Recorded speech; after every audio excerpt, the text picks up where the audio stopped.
and welcome back. It's Debbie and Sean from Just a Different Life. So today we're going to talk about having a stress-free holiday with special needs children. Is it possible to have a stress-free holiday with special needs children? We can try as best as we can. Try as best we can. We've been through a lot of different holidays with the children. Some have been good and some have been a learning experience for us as well as the children.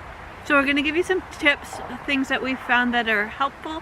They might not make your holiday completely stress-free, but it might help a little bit. Yeah, take everything that we talk about here and use it, that makes sense to you. The stuff that doesn't make sense to you, then don't bother with. These are just some of the things that have worked for us over the years. Our number one tip is to prepare a schedule of events.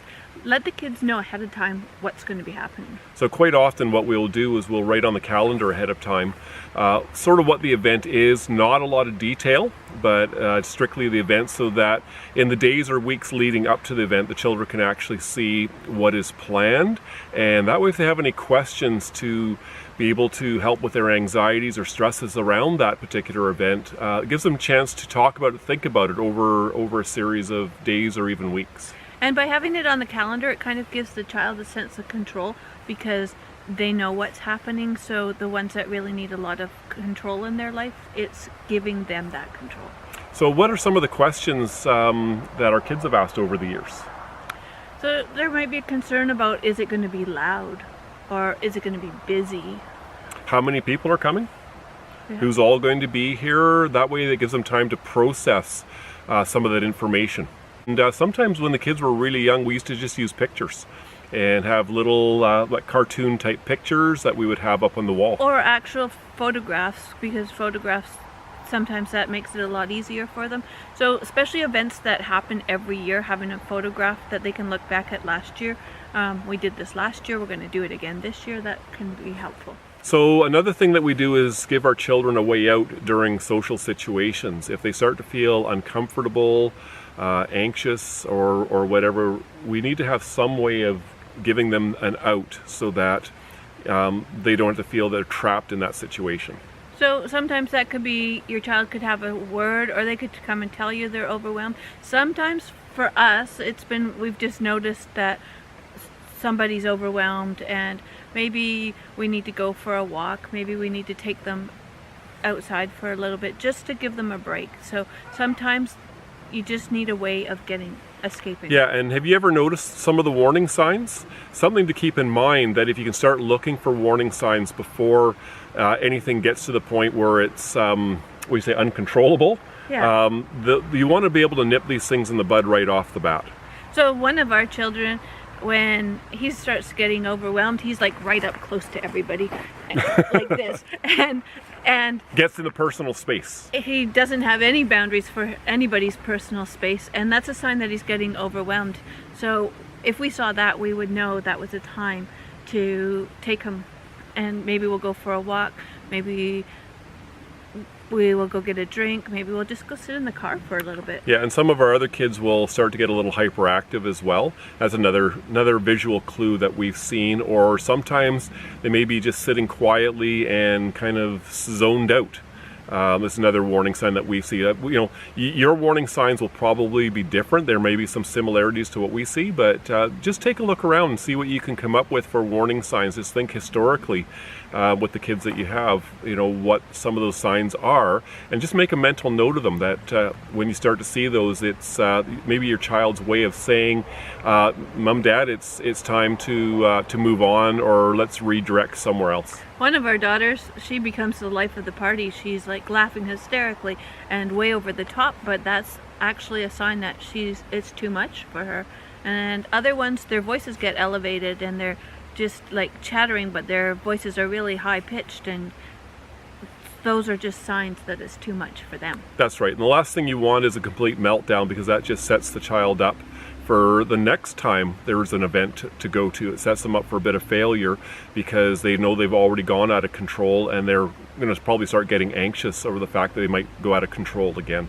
And you got to think that it's easier to leave on a good note than to leave and you've destroyed somebody's home, or Exactly. the Christmas tree's been knocked down. And So that leads us into our next one here. Always have a plan B, always have a backup plan. So when you see these things starting to come out, what do you do? so you could plan ahead of time, like maybe you know that it's going to be a very busy event and there's going to be a lot, so maybe bring a babysitter with you.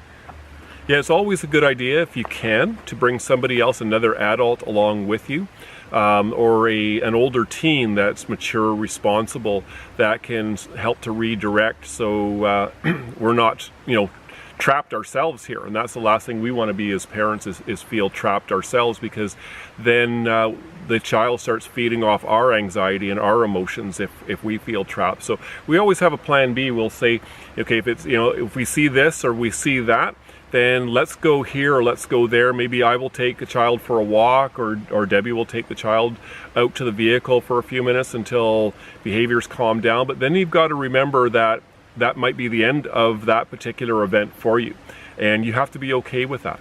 And the other thing is, depending on where you're going, they might, if it was a friend, a family member or a friend, they might have a room that you could go when your child starts getting anxious. Maybe there's a safe, quiet place that they can go just for a little bit of downtime. And that's something that you can pre-arrange with the company that you're going to, just to see if there is a quiet place that you can go just to redirect, recollect thoughts and things. Another thing that we try to do is not make it too busy of a holiday. You need to have time just to enjoy the holiday, not to be running here and there doing all the different activities. So it may be a good idea to restrict the number of events that you plan on taking the children to. Doesn't mean that you have to actually miss events altogether. You could decide that, okay, well, we'll take the girls here this year, or take the boys there this year, or maybe the younger ones we'll take and the older ones we'll take somewhere else, as opposed to taking all the children to one place. Limiting the events will really help a lot too, because it allows them to rest up in between events, and you try not to make them tired. I mean, that's the whole thing. It's a very tiring time of year in December here, right through the early part of January. And you want it to be fun. You want them to look back and say, oh, that was like a best holiday ever. You want it to be fun. You don't want it to be, oh, we were running from here to here and I had to behave and it was just so stressful. Yeah, you're trying to set the children up for success and try to, I won't say eliminate all the possibilities of failure, because children do learn from that. But you don't want to have them overwhelmed with failure. So try to set it up so that they can be successful, because after one successful event, it can actually start to build more and more. Just don't overdo it. The children need to have rest. They need to have as much of their regular routine as possible, and that would include bedtime. And the other thing would be to pick activities where you know your child's successful. So if your child's more successful when you're out and you're outside in the fresh air and doing things, then maybe pick things like, we're going to go look at the lights, we're going to go wander through some gardens, we're going to take a train ride. Pick things that aren't quite as busy, but they're still just as festive, but they're more suited to your child. And don't feel you have to be the first one there and last one to leave as well. It's okay to go to some of these things, and okay, we're only going to go for an hour. So what tools do you have in your tool bag? What do I mean by that? So for the children, do you pack fidget toys for them to play with? Coloring books, crayons? Earplugs, sunglasses. Snacks. Yeah, snacks is a good one, and drinks as well. With this time of year, there's a lot of the Christmas environment is loaded up on sugar, which might not be good for the child, but if there's a good alternative for them, that's really important, because if you bring something along they really like that's not loaded up in sugar, they'll be more likely to behave themselves and go ahead and take those things. But sensory is a huge thing when it comes to this time of year. So as Debbie said, earplugs.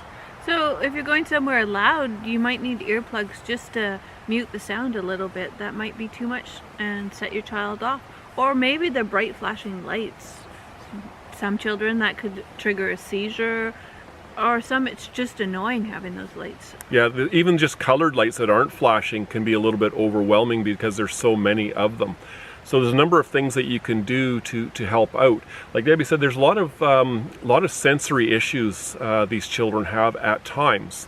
Maybe your children are a little bit different, but I know with our adoptive children, each one of them has had unique sensory type issues. It could be it's too hot out, it's too bright out, it's too loud. There's too many people. They're too Too close many to me. people. There's too much scurrying about, people running around, other children that are running around. And just feeling that tension in the air or that excitement in the air can be enough to set the children off. Exactly. And how do you dress your children up when it comes to these events? I know a lot of children will have some sensory issues around the clothing that they wear, and what are the expectations for this time of year?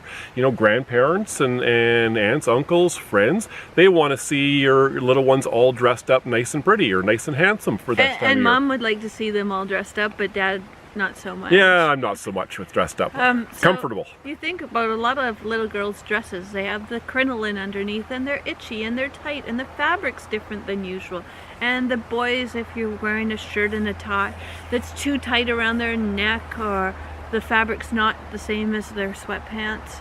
So trying to come up with a balance, like if you really want them dressed up, you might be sacrificing something else with their behavior.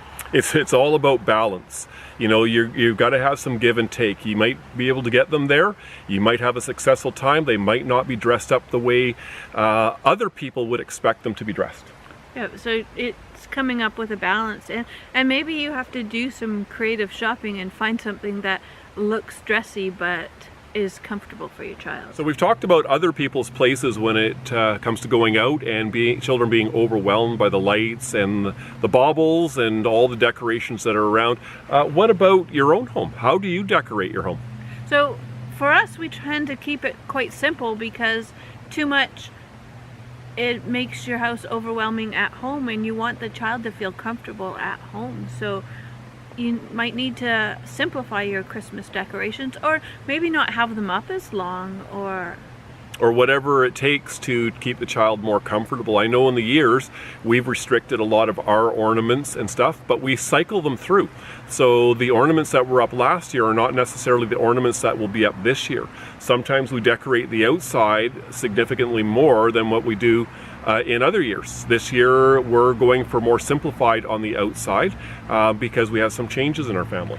And simple things like changing the color of the towels in the bathroom in the kitchen, or putting a tablecloth on, that can be simple and still look festive, but it's not too overwhelming. There's not a lot of changes. It could be simple but still look festive. Yeah, so leave a comment below and let us know what you do that's different for the holiday seasons and such. How do you manage children with special needs and their uniqueness in the world here when it comes to the holiday season? Just comment below, let us know. And we want to wish you all a very Merry Christmas. Very Merry Christmas. And a Happy New Year. Absolutely. And thank you for joining us this past year with our channel, Just a Different Life. We really appreciate having you along on our journey, and we're learning so much from your journey as well. And we wouldn't have been able to do it without you. That's right. And thank you once again. Thanks.